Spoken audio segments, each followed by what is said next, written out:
Welcome to ResourceGo's Virtual Toolbox. I'm Stephen Patrick, HSQ Manager for ResourceGo. In today's presentation, we're going to be talking with Marty Brown, our Operations Supervisor at Hampton Park. We always talk about workplace incidents, truck incidents, but sometimes we forget it happens to people in our business and their families. So in a couple of minutes, we're about to talk to Marty about this.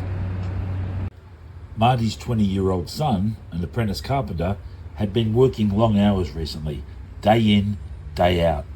Early starts and late finishes. He didn't want to let his boss down. At approximately 6 a.m. on Wednesday, March 25th, 2026, Marty's son lost control of his vehicle on the way to work and was woken by the impact as it ran into a tree on the side of the dirt road he had been travelling on. Marty Brown took a call soon after, and it was the call that none of us want to receive. Over to you, Marty. Thanks, Stephen. I just want to share something that's happened to me on a personal level, which I think is very important to share. On the way to work yesterday, I had a phone call at 6:15, 6:20 in the morning from my son, a 20-year-old, who's a carpentry apprentice. He takes roughly about an hour to get to work. So the call basically was a distressed son, telling me that he's written his ute off and he can't get out the ute, and he was in panic mode. Luckily, someone came out the house he had an incident.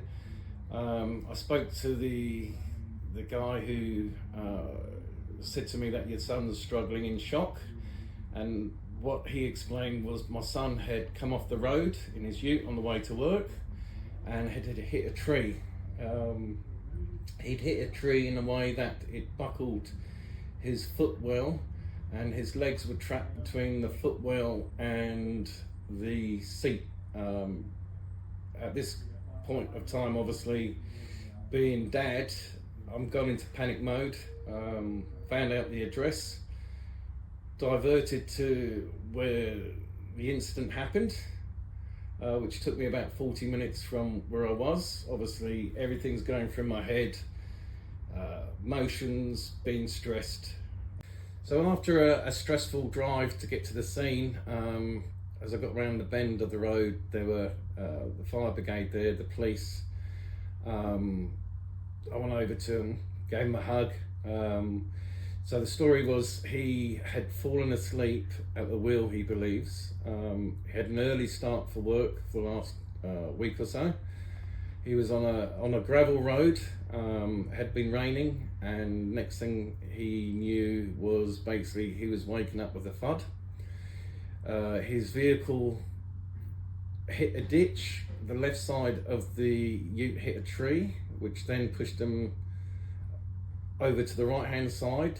His foot pan of the driver's side ended up landing on a tree stump, which pushed his footwell into his feet, and then the front right hand of the ute hit a tree.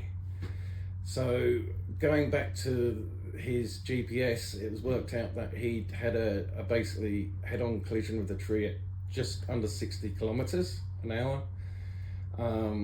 He was extremely lucky. Luckily, he had no damage. His feet were trapped in a way that it didn't squash his feet. It sort of molded around his feet, the bottom of the panel.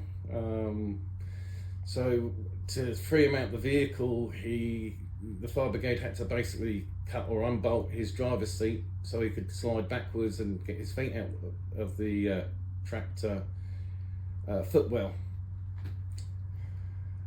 He was okay. He was very shaken. Obviously, a 20-year-old, first major accident, hit home for us both. I don't think he realises how lucky he was to actually manage to walk. No bruising at the stage, no cuts, no major injuries. He was extremely lucky. So here's the thing, fatigue. He was on his way to work. He didn't even realise that he was suffering from fatigue. He thought he was having a normal day at work until he woke up with a bang, crash, and the airbags going off. So make sure you rest up and don't suffer from fatigue. Just remember, these things don't happen just at work. They can happen out of work with you and your family. So if you're not feeling fit for work, please talk to your supervisors, your managers, because we all want to go to work and go home safely. Thanks for sharing, Marty. Very courageous of you to be able to talk about this incident, given it was a loved one involved. Fatigue can kill. It could happen to anybody. Get plenty of sleep. Do not be impaired by drugs or alcohol. As a heavy vehicle driver, take your breaks under standard fatigue management and record your work and rest hours. As private drivers, we should always take a break to refresh and revive. If you are not fit to drive, then don't drive.